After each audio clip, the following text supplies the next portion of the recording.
কোনো কিছুর সাথে একমত হতে হলে প্রথমে সেটা পরীক্ষা করতে হবে। যেমন কোরআনে আল্লাহ বলেন সূরা হুজুরাত অধ্যায় 49 আয়াত 6, যখনই তোমরা কোনো খবর পাও অন্যকে বলার আগে সেটা পরীক্ষা করো। তথ্যটা পরীক্ষা করেন, কেন লোকটাকে এমন বলা হচ্ছে, এটা কি সত্য, এটা কি সঠিক? সঠিক হতে পারে, আবার নাও হতে পারে। আমি বলছি না যাদের সন্ত্রাসী বলা হয় তারা সবাই ভালো মানুষ, ভালো হতেও পারে, খারাপ হতে পারে। তারা আসলে সন্ত্রাসী যারা নিরপরাধ মানুষকে আতঙ্কিত করেছে। কিন্তু কোনো তথ্যের সাথে একমত হওয়ার আগে প্রথমে পরীক্ষা করতে হবে তথ্যটা সঠিক নাকি বেঠিক। আর এটা প্রত্যেক মানুষের দায়িত্ব, হোক মুসলিম বা অমুসলিম। দ্বিতীয়ত, ইসলাম সম্পর্কে যে বড় ভুল ধারণা আছে তা হচ্ছে জিহাদ শব্দটার ব্যাপারে। এটা শুধু অমুসলিমদের মধ্যেই নয়, এমনকি এই ধারণাটা রয়েছে মুসলিমদের মধ্যেও। মুসলিম অমুসলিম উভয়ই মনে করে যে কোনো যুদ্ধ যে কোনো কারণে যে কোনো মুসলিম করলে, হোক তা ব্যক্তিগত স্বার্থ, হোক সম্পত্তির জন্য, অথবা হোক এলাকার জন্য, অথবা ভাষার জন্য, তাকে বলা হয় জিহাদ। যে কোনো যুদ্ধ যে কোনো কারণে যে কোনো মুসলিম করলে, হোক ব্যক্তিগত স্বার্থ, সম্পত্তি, সুনাম, এলাকা, সেটা আসলে জিহাদ না। জিহাদ এসেছে আরবি শব্দ জাহাদা থেকে, যার মানে চেষ্টা করা, যার মানে সংগ্রাম করা। ইসলামের দৃষ্টিতে এর মানে চেষ্টা ও সংগ্রাম করা কারো নিজের মন্দ প্রবৃত্তির বিরুদ্ধে। জিহাদের আরও একটা মানে সমাজের উন্নতির জন্য চেষ্টা সংগ্রাম করা। জিহাদের আরও মানে যুদ্ধক্ষেত্রে প্রতিরোধ করতে চেষ্টা ও সংগ্রাম করা। জিহাদ অত্যাচারের বিরুদ্ধে প্রতিরোধকেও বোঝায়। জিহাদের মূল অর্থ হচ্ছে চেষ্টা ও সংগ্রাম করা। যেমন ধরেন, যদি কোনো ছাত্র পরীক্ষায় পাশের জন্য চেষ্টা সংগ্রাম করে থাকে, আরবিতে আমরা বলি সে জিহাদ করছে। সুতরাং জিহাদের মূল অর্থ চেষ্টা ও সংগ্রাম করা। অধিকাংশ মানুষের, মুসলিম বা অমুসলিম যাই হোক না কেন, উভয়েরই একটা ভুল ধারণা আছে যে জিহাদ হচ্ছে ইসলামের যুদ্ধ, শুধু মুসলিমরাই এটা করতে পারে। কোরআনে অনেক আয়াত আছে যা বলছে যে অমুসলিমরাও জিহাদ করে। কোরআনে আল্লাহ বলেন সূরা লুকমান অধ্যায় নম্বর 31 আয়াত নম্বর 14, আমি মানুষকে তার বাবা মার প্রতি সদয় হওয়ার নির্দেশ দিয়েছি। তার মা তাকে কষ্টের পর কষ্ট সহ্য করে গর্ভে ধারণ করে থাকে। এটা বলছে সকল মানুষকে বাবা মার প্রতি সদয় হতে হবে, বিশেষ করে মায়ের প্রতি।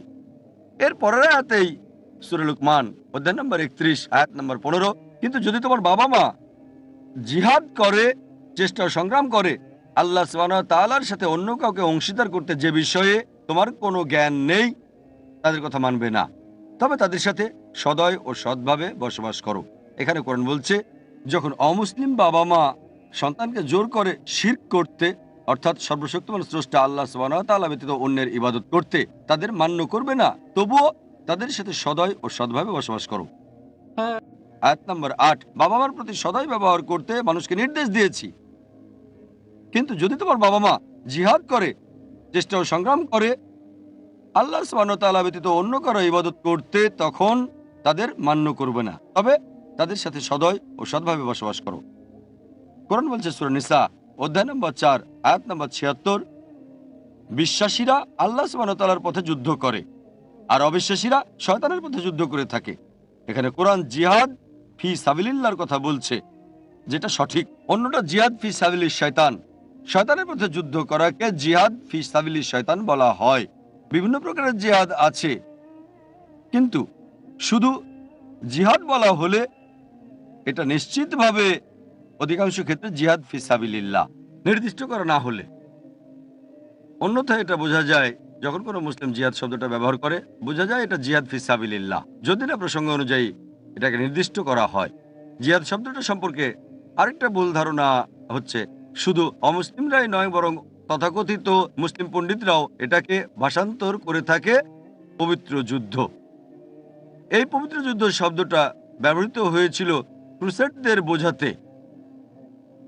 খ্রিস্টানরা ধর্মের নামে হাজারো নিরপরাধ মানুষকে হত্যা করেছিল, তাদের ওই যুদ্ধকে পবিত্র যুদ্ধ বলা হতো। বর্তমানে এই শব্দটা দিয়ে বোঝায় জিহাদ। যখন কোনো প্রাচ্যবিদ ব্যবহার করেন জিহাদকে পবিত্র যুদ্ধ, দুর্ভাগ্যবশত কিছু তথাকথিত মুসলিম পণ্ডিত জিহাদকে পবিত্র যুদ্ধ রূপে ভাষান্তর করে থাকেন। আরবিতে পবিত্র যুদ্ধ শব্দটা হলো হারবুম মুকাদ্দাসা। এই হারবুম মুকাদ্দাসা কোরআনের কোথাও পাওয়া যাবে না, এমনকি রাসূল সাল্লাল্লাহু আলাইহি সাল্লামের হাদিসেও এটা কোথাও পাওয়া যায় না। জিহাদের মূল অর্থ হচ্ছে চেষ্টা ও সংগ্রাম করা। আমরা কি করব? আমাদের কুপ্রবৃত্তির বিরুদ্ধে চেষ্টা ও সংগ্রাম করব। আমরা চেষ্টা ও সংগ্রাম করে যাব আল্লাহ সুবহানাহু ওয়া তাআলার পথে। আমাদের চেষ্টা ও সংগ্রাম করা উচিত কোরআনে আল্লাহর নির্দেশনা অনুসরণ করতে। আর আমার মতে দাওয়া হচ্ছে বর্তমানে জিহাদের একটা গুরুত্বপূর্ণ ক্ষেত্র। ইসলামের বাণী পৌঁছে দেয়া তাদের কাছে যাদের এ ব্যাপারে কোনো জ্ঞান নেই। তৃতীয়ত, ইসলামের ব্যাপারে যে ভুল ধারণা বর্তমানে, তাহলে ইসলাম তরবারি দ্বারা প্রচারিত হয়েছিল। ইসলাম এসেছে আরবি শব্দ সালাম থেকে, যার অর্থ শান্তি। এটা আমরা আরবি শব্দ সিলম থেকেও উদ্ভূত, যার অর্থ নিজের ইচ্ছাকে আল্লাহর কাছে সমর্পণ করা। সংক্ষেপে ইসলাম মানে সর্বশক্তিমান স্রষ্টার কাছে নিজের ইচ্ছাকে সমর্পণ করে শান্তি অর্জন করা। ইসলাম তরবারির মাধ্যমে প্রচারিত হয়েছিল, এটাকে ভাষান্তর করলে তরবারি দ্বারা শান্তি প্রচার হয়েছিল। এটা বরং স্ববিরোধী হচ্ছে, তরবারি দ্বারা শান্তি প্রচারিত হয়েছিল। যদি ভালো করে দেখেন, বিশ্বের প্রত্যেকটা দেশেই পুলিশ বিভাগ আছে। এই পুলিশ মাঝে মধ্যে শক্তি প্রয়োগ করে থাকে সমাজ বিরোধী দুষ্কৃতিকারীদের বিরুদ্ধে দেশে শান্তি বজায় রাখার জন্য। এই পুলিশ বাহিনীর দায়িত্ব হচ্ছে সমাজবিরোধী দুষ্কৃতিকারীর বিরুদ্ধে শক্তি প্রয়োগ করা, দেশে যেন শান্তি বিরাজ করে। একইভাবে ইসলামও এটা শান্তির ধর্ম,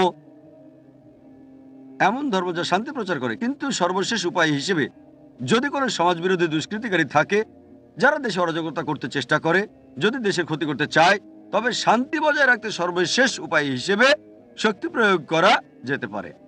আর তরবারি দ্বারা ইসলাম প্রচারিত হয়েছিল, এই অভিযোগের উত্তরটা ডি লেসি ওলেরি নামে একজন বিখ্যাত ঐতিহাসিক খুব সুন্দরভাবে দিয়েছেন। তার বইয়ে ইসলামের দ্য ক্রস রোড ৮ম পৃষ্ঠায় তিনি লিখেছেন, ইতিহাসে এটা প্রমাণ করে যে উগ্র মুসলিমরা সমগ্র বিশ্বব্যাপী তরবারির জোরে ইসলাম চাপিয়ে দিয়েছে। এটা অন্যতম একটা আষাঢ়ে গল্প, উদ্ভট ও অবাস্তব কাহিনী, যা বিশ্বাসযোগ্য নয়। উগ্র মুসলিমরা সমগ্র বিশ্বব্যাপী তরবারির জোরে ইসলাম প্রচার করেছে। এটা একটা আষাঢ়ে গল্প, উদ্ভট ও অবাস্তব কাহিনী, যা ঐতিহাসিকরা বারবার বলেছেন। আমরা মুসলিমরা স্পেনকে ৮০০ বছর শাসন করেছি। পরবর্তীতে ক্রুসেডরা এসে মুসলিমদের তাড়িয়ে দেয়। একজন মুসলিমও ছিল না যে প্রকাশ্যে আজান দিতে পারত। আর আমরা মুসলিমরাই আরব ভূমিকে শাসন করছি ১৪০০ বছর ধরে। ব্রিটিশরা কয়েক বছর ছিল, কয়েক বছর ফরাসিরাও ছিল। সর্বোপরি আমরাই এখন পর্যন্ত আরব ভূমির প্রধান হয়ে গত ১৪০০ বছর শাসন করছি। এমনকি আজও আরবের ১৪ মিলিয়নের বেশি আরব আছে যারা কপ্টিক খ্রিস্টান। কপ্টিক খ্রিস্টান মানে বংশ পরম্পরায় খ্রিস্টান। আর এই ১৪ মিলিয়ন আরব কপ্টিক খ্রিস্টান, তারাই শাহাদা দিচ্ছে, সাক্ষ্য দিচ্ছে যে ইসলাম তরবারি দ্বারা প্রচারিত হয়নি। আমরা মুসলিমরা ভারত শাসন করেছি ১০০০ বছরেরও বেশি। আর বর্তমানে ৮০ ভাগের বেশি ভারতীয়রা হচ্ছে অমুসলিম।